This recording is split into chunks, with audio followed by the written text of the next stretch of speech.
নমস্কার, আমি ডক্টর কৌশিক সরকার, consultant urologist, স্যামারিটান clinic.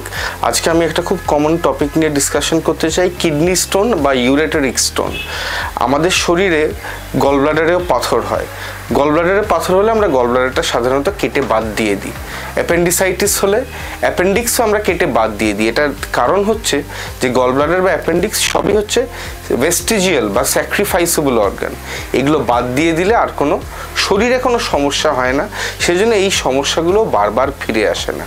কিন্তু যেটা নিয়ে আমি আজকে কথা বলবো, কিডনি বা ইউরেট্রিক স্টোনস।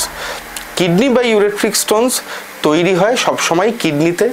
কিডনি থেকে ইউরিনের মাধ্যমে ইউরেটারে বা পেচ্ছাপের থলিতে নেমে আসে, যে কারণে এগুলো রেকারেন্ট স্টোনস হয়। যে আমরা তো পাথরের জন্য তো কিডনিকে বাদ দিতে পারি না, কারণ কিডনি একটা অত্যন্ত প্রয়োজনীয় অঙ্গ আমাদের শরীরের। আমাদের যদি কিডনিতে বা ইউরেটারে কোথাও পাথর হয়, দ্য বেস্ট ওয়ে টু ওদের ট্রিট করার হচ্ছে অপারেশনের মাধ্যমে, লেজার সার্জারির মাধ্যমে আমরা এগুলোকে এখন ট্রিট করি, যাতে কিডনিরও কোনো ক্ষতি হয় না এবং পেশেন্ট পাথর মুক্ত হয়।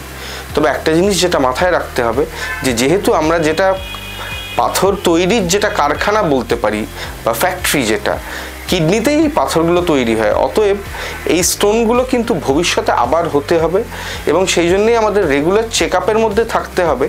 একবার স্টোন ক্লিয়ারেন্স হয়ে গেলেও, পাথর একবার চলে গেল মানে আবার যে হবে না তার কোনো মানে নেই। যখনই পাথর হবে সেগুলো মাইক্রোসার্জারি বা লেজারের মাধ্যমে এই পাথরগুলো চিকিৎসা করে পাথর মুক্ত হওয়াটাই আমাদের কিডনির স্বাস্থ্য বজায় রাখার জন্য অত্যন্ত প্রয়োজনীয়।